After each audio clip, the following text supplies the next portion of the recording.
नमस्कार दोस्तों, political discussion में आपका स्वागत है। आज मैं टॉपिक जो डिस्कस करने जा रहा हूँ कॉन्स्टिट्यूशनल बॉडी का टॉपिक डिस्कस करने जा रहा हूँ। पहला जो इसके अंतर्गत जो टॉपिक डिस्कस किया था मैं इलेक्शन कमीशन ऑफ इंडिया का डिस्कस किया था। आज मैं टॉपिक जो डिस्कस करने जा रहा हूँ national commission for schedule cast है और ये मेरा सेकेंड टॉपिक है। आज मैं 3 टॉपिक डिस्कस करूंगा, एक national commission for schedule caste, national commission for schedule tribes और national commission for backward class में आज 3 टॉपिक डिस्कस करने जा रहा हूँ। देखिए, आज मैं टॉपिक जो डिस्कस कर रहा हूँ इसमें जो मुख्य इंपॉर्टेंट जो बिंदु होंगे वो होंगे इसके आर्टिकल, उसके चेयरमैन, इसके फर्स्ट चेयरमैन कौन थे, कब ये कमेटी गठित हुआ, किस आर्टिकल के तहत ये आते हैं, क्योंकि यही सब इम्पोर्टेंट है जो कमीशन में पूछे जाते हैं। ना कि आपके कंसेप्चुअल बेस तो आते ही नहीं हैं सिविल सर्विस, खास करके स्टेट पीसीएस में।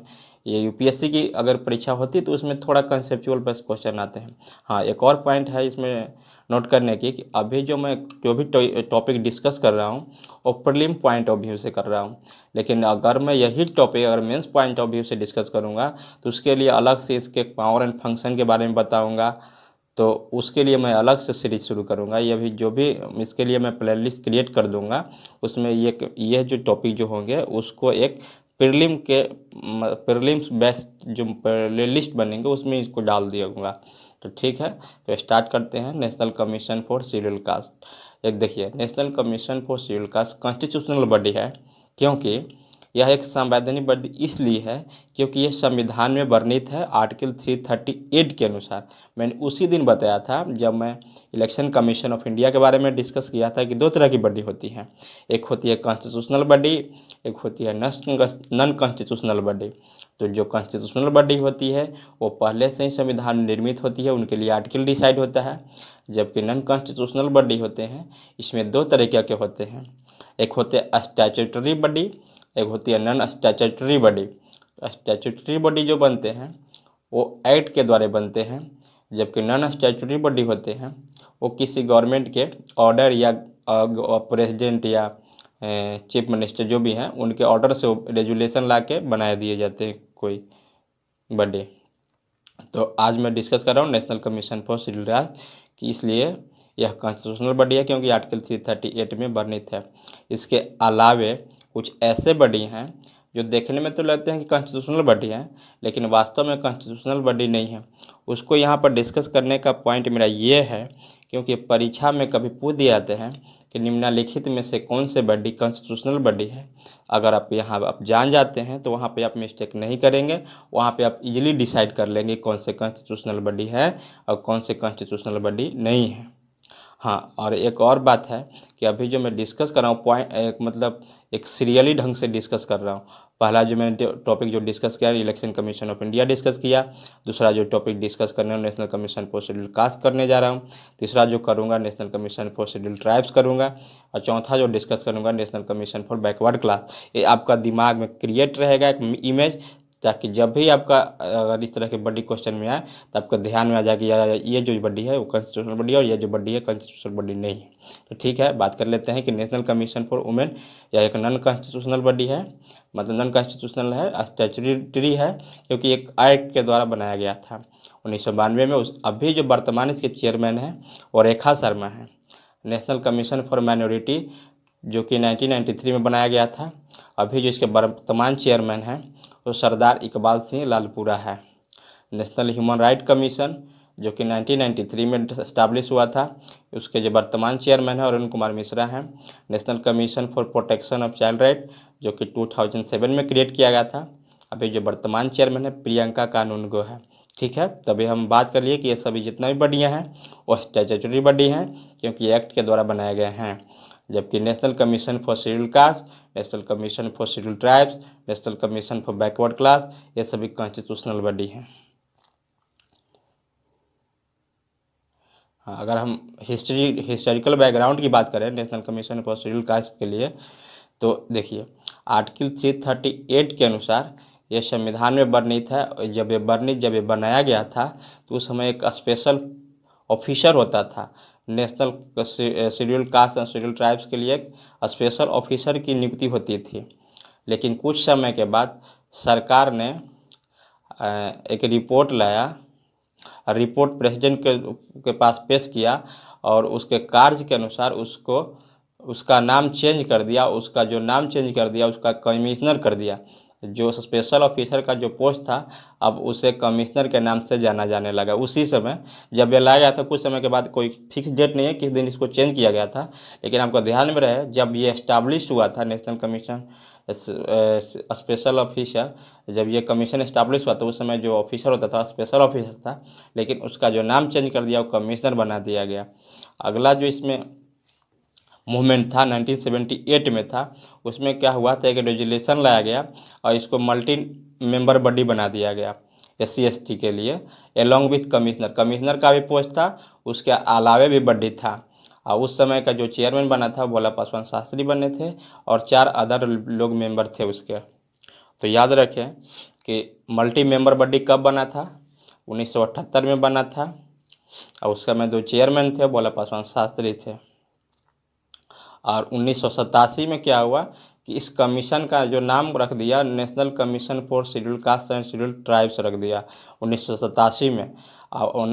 Under article 65 constitutional amendment act of 1990 माने 65वां संविधान संशोधन एक्ट 1990 के अनुसार वो जो बॉडी था जिसमें सिंगल ऑफिसर था शुरू में, उस पोस्ट को ही समाप्त कर दिया गया और इसको एक केवल मात्र जो नाम रखा गया मल्टी मेंबर रखा गया, इसमें high level multi member body बन गया ये, और national commission for schedule cast and schedule tribes इसको बना दिया गया। 65th कॉन्स्टिट्यूशनल अमेंडमेंट में क्या हुआ, सबसे इम्पोर्टेंट अगर बात करें 65th कॉन्स्टिट्यूशनल अमेंडमेंट एक्ट का, इसमें जो इम्पोर्टेंट बात था, जो पहले में जो स्पेशल ऑफिसर जिसे कमिश्नर शुरू बना दिया गया उस पोस्ट को ही हटा दिया गया। कब हटाया गया, 65th constitutional amendment act of 1990, मतलब 65वां कॉन्स्टिट्यूशनल अमेंडमेंट बिल 1990 के अनुसार सिंगल जो ऑफिसर जो नियुक्त होता था SC/ST कमीशन के लिए उसको हटा दिया गया और इसको मल्टी मेंबर बॉडी बना दिया गया। इसमें आगे हम बात करते हैं। अभी अगर इसका प्रेजेंट स्टेटस की बात करें, देखिए under 89th constitutional amendment act of 2003 separated National Commission for Scheduled Castes and Scheduled Tribes into 2 separate body, that is National Commission for Scheduled Castes under Article 338 and National Commission for Scheduled Tribes under Article 338। देखिए 89 constitutional amendment 2003 लाया गया जिसके तहत जो कि एक सम्मिलित body थी national commission for schedule cast and schedule tribes, उसको अब अलग कर दिया गया। इसको 2 भागों में बांट दिया गया। पहला जो भाग बना national commission for schedule cast बना जो कि आर्टिकल 338 के तहत बना, और दूसरा जो बना उसका नाम रखा गया national commission for schedule tribes, उसका जो आर्टिकल प्रोवाइड किया गया आर्टिकल 338 प्रोवाइड किया गया। तो याद रखिएगा किस आर्टिकल के तहत national commission of schedule caste की स्थापना हुई, आर्टिकल 338, और किस आर्टिकल के तहत national commission for schedule tribes की स्थापना हुई, तो आर्टिकल 338। ये बहुत ही इंपॉर्टेंट पॉइंट है क्योंकि परीक्षा में डायरेक्ट इससे क्वेश्चन आते हैं। अगर हम कमीशन की एग्जिस्टेंस की बात करें माने ये कब आई, तो national commission for schedule cast जो आई 19 फरवरी 2004 को आई। और आप तो जान चुके हैं कि ये भी जो बॉडी बना ये भी एक मल्टी मेंबर बॉडी बना। मल्टी मेंबर इसलिए कहते हैं क्योंकि इसमें एक मेंबर नहीं होते थे, इसमें बहुत सारे मेंबर होते थे। बहुत सारे कहने का मतलब एक से ज़्यादा। इसमें टोटल उस समय जो बने अभी भी हैं, इसमें जो 5 मेंबर थे, एक पहला जो चेयरमैन होता था, दूसरा वाइस चेयरमैन होता था और तीसरा अदर मेंबर होते थे जो कि प्रेसिडेंट के द्वारा अपॉइंट किए जाते थे। उनका जो सर्विस और कंडीशन था वो प्रेसिडेंट के द्वारा डिसाइड किए जाते थे। माने हम अगर इसके बारे में बात कर लें कि national commission for schedule cast कब आई एग्जिस्टेंस में, तो 19 फरवरी 2004 को आई। इसका जो फर्स्ट चेयरमैन बने थे, मतलब कि फर्स्ट चेयरमैन ऑफ अगर national commission for schedule cast की बात करें तो जो बने थे उनका नाम था सूरज भान, जो 2004 में बने थे। जो पहला जो इसका कमीशन का जो चेयरमैन बने वो सूरज भान बने, और दूसरा जो बने सरदार भुट्टा सिंह बने। कब बने, 2007 में, जो कि बाद में बिहार के राज्यपाल भी रहे। और तीसरा जो बना 2010 में बना, और चौथा जो बना 2013 में बना। और उसका जो चेयरमैन जो बने उनका नाम था PL पूनिया। याद रखिएगा, मैं इसलिए इसको डाल दिया क्योंकि कभी कभी आपको क्या होता है ना, क्रोनोलॉजिकल ऑर्डर में सेट करने के लिए होता है कि कौन पहले आए कौन पहले आए, तो इसलिए मैं इसको डाल दिया। देखिए अगर प्रेजेंट चेयरमैन की बात करें तो विजय संपाला है। विजय संपाला अभी बीजेपी के एक मेंबर हैं, वो अभी हैं प्रेजेंट इसके चेयरमैन। चलिए अगर सीरियली ढंग से बात करें तो ये हमारा तीसरा टॉपिक है, national commission for schedule tribe. देखिए इसके लिए तो हम पिछले में बात कर लिए, लेकिन इसमें कुछ कुछ अगर इंपॉर्टेंट बात करें तो इसका जो मुख्य इंपॉर्टेंट पॉइंट है वो है कि मिनिस्ट्री ऑफ ट्राइबल अफेयर कब बना, तो 1999 में बना। देखिए ये जो शुरू में जो बनी थी national commission for schedule tribes and schedule caste, ये जो इनका जो मिनिस्ट्री प्रोवाइड किया गया था under the ministry of social justice and empowerment. Social justice and empowerment के अंतर्गत ये काम करती थी दोनों बढ़िया, national commission for schedule cast and schedule tribes. लेकिन 1999 में एक बॉडी क्रिएट किया गया, एक मंत्रालय नया क्रिएट किया गया, जिसका नाम था मिनिस्ट्री ऑफ ट्राइबल अफेयर। इसका क्रिएट करने के पीछे एक कारण था, उस समय जो मिनिस्ट्री थे, ministry of social justice and empowerment, वो अच्छा से देख रेख नहीं करती थी खास करके ट्राइबल लोगों को। इसलिए इस मंत्रालय को गठन किया गया ताकि ये उनके कल्चर और सिविलाइजेशन को बरकरार बनाए रखे और उनके वृद्धि में मदद करे, उनकी उन्नति में मदद करे। इसलिए इस मिनिस्ट्री को क्रिएट किया गया। अब कब क्रिएट किया गया? 1999 में बनाया गया। अब हम बात कर लेते हैं कि इनका जो फंक्शन है और रिस्पॉन्सिबिलिटी है वो आर्टिकल 338 के द्वारा डिसाइड किया जाता है। और शेड्यूल कास्ट के लिए कब किस आर्टिकल के तहत? तो 338 के तहत। ये भी जो बॉडी बनी ये भी मल्टी मेंबर बनी, क्योंकि इसमें एक चेयरमैन होते थे, वाइस चेयरमैन होते थे, 3 अदर मेंबर होते। ये सब जो अपॉइंट होते थे वो प्रेसिडेंट के द्वारा ही होते थे। वो दोनों एक ही टाइप के हैं, लेकिन उनका नाम जो चेंज हो गया, उनका फंक्शन भी अलग है, इसका भी फंक्शन अलग है। अगर कौन से जाति को एसटी में शामिल करना है तो उसके लिए रिकमेंडेशन जो देगी national commission for schedule tribes देगी, और उसके लिए जो डिसाइड करेगी अगर एससी को किसको शामिल करना है, किसको निकालना है, तो national commission for schedule cast decide करेगी। वो भी वही अपना विचार रखेगी।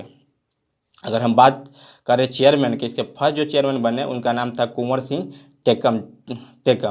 2004 में इसका गठन हुआ था। ठीक उसी तरह से इनका जो फर्स्ट चेयरमैन बने, कौन बने? कुंवर सिंह टेकम। अगर प्रेजेंट चेयरमैन की बात करें तो हर्ष चौहान है। हर्ष चौहान है जो अभी प्रेजेंट चेयरमैन है किसका? National commission for schedule tribes. चलिए यह हमारा सीरियली 4th नंबर का टॉपिक है, जिसका नाम है national commission for backward class. देखिए national commission of backward class की जो सबसे प्रथम जो स्थापना हुई थी वो काका केलकर के चेयरमैन के अनुसार हुआ। काका केलकर के चेयरमैन के अंतर्गत 19 जनवरी 1953 को हुआ था। मतलब पहला जो बैकवर्ड कमीशन बना वो कब बना? 29 जनवरी 1953 को। किसके चेयरमैन बनी? काका केलकर के समय में। ऐसे जो आर्टिकल जो रिलेट किया गया कौन से आर्टिकल थे? आर्टिकल 334 के अनुसार, माने आर्टिकल 340 के अनुसार फर्स्ट बैकवर्ड कमीशन की गठन किया गया 29 जनवरी 1953 को काके केलकर के अंतर्गत। देखिए वो जो बना था काके बैकवर्ड क्लास कमीशन, वो जो डिसाइड किया था कि कौन जाति किस में, मतलब कौन सा जाति बैकवर्ड क्लास के अंतर्गत आएगा, किसके डाटा के अनुसार इस तरह से बताया गया था।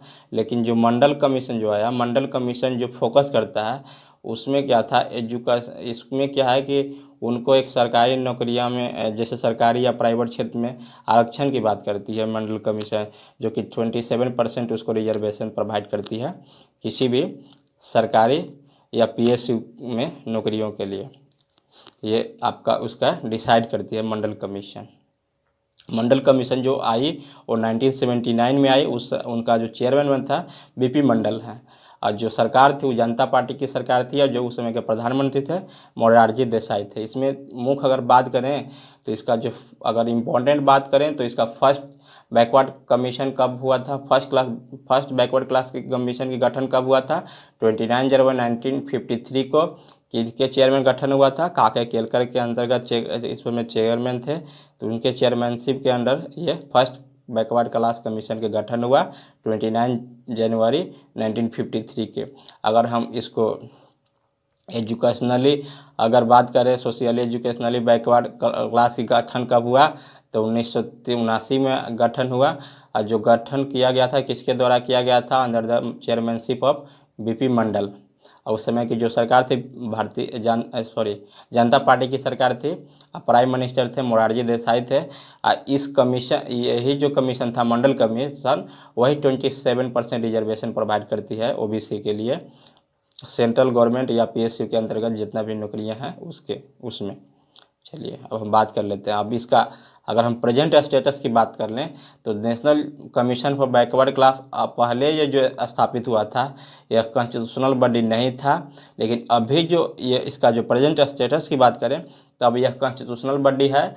और इसके लिए जो आर्टिकल प्रोवाइड किया गया है आर्टिकल 338 के द्वारा, ये आर्टिकल 338 के तहत यह एक कॉन्स्टिट्यूशनल बॉडी था। ऐसे कॉन्स्टिट्यूशनल बॉडी कब बना, कैसे बना, तो इसके लिए क्या हुआ कि 123rd कॉन्स्टिट्यूशनल अमेंडमेंट बिल 2017 में लाया गया।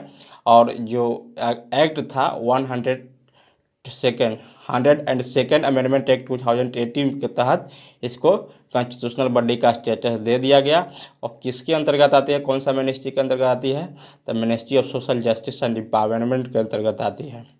Ministry of social justice and empowerment के अंतर्गत आती है national commission for backward class. इसके लिए जो आर्टिकल प्रोवाइड किया गया है 338B है। किस अमेंडमेंट, अगर पूछे किस अमेंडमेंट बिल के तहत national commission for backward class का गठन हुआ, तो 123rd कॉन्स्टिट्यूशनल अमेंडमेंट बिल। अगर एक्ट अगर दिया रहा कि किस एक्ट के अनुसार इसका गठन हुआ, तो जो एक्ट है 102nd अमेंडमेंट एक्ट 2018 है। अगर मिनिस्ट्री की बात करें तो ministry of social justice and empowerment है। इनका जो प्रेजेंट अभी जो चेयरमैन है उसका जो नाम है भगवान Lal Sahni. Bhagwan Lal Sahni is the present chairman of national commission for backward class. मतलब अभी जो वर्तमान चेयरमैन है कौन है, भगवान लाल साहनी। देखिए अगर हम इम्पोर्टेंट की बात करें तो पहला जो इम्पोर्टेंट हम बात कर रहे हैं आर्टिकल के अनुसार, तो आर्टिकल 338 किससे संबंधित है, आर्टिकल 338 संबंधित है national commission for schedule cast. Article 338A किससे संबंधित है, तो national commission for schedule tribes. Article 338B किससे संबंधित है, तो national commission for backward class. ये सभी याद कर लीजिएगा, हो सके तो आप कहीं अपना कॉपी पे उतार लीजिएगा। देखिए दोस्तों, एक मैं आपसे अपील करना चाहता हूँ कि जो भी वीडियो देख रहे हैं वो अपना कमेंट जरूर दे, अपना सुझाव जरूर दे कि मुझे इसमें क्या चीज़ करने की ज़रूरत है और उनको और किस तरह की वीडियो चाहिए। मैं उनके लिए वीडियो तैयार करूँगा। ऐसे मैं अपना अनुसार से वीडियो बना रहा हूँ और जो मैं मुख्य सिलेवा ढंग से जो बनाऊँगा वो आपको अप्रैल माह में बनाऊँगा। तो दोस्तों इस वीडियो को लाइक करें, शेयर करें और कमेंट तो ज़रूर करें, ताकि मैं ये जान जाऊँ ना कि किनको कितना मतलब ये समझ में आ रहा है कि उनके लिए बेनिफिशियल है या नहीं है। तो इस वीडियो को ज़रूर ध्यान से देखिएगा और दोस्तों और कमेंट ज़रूर कीजिए।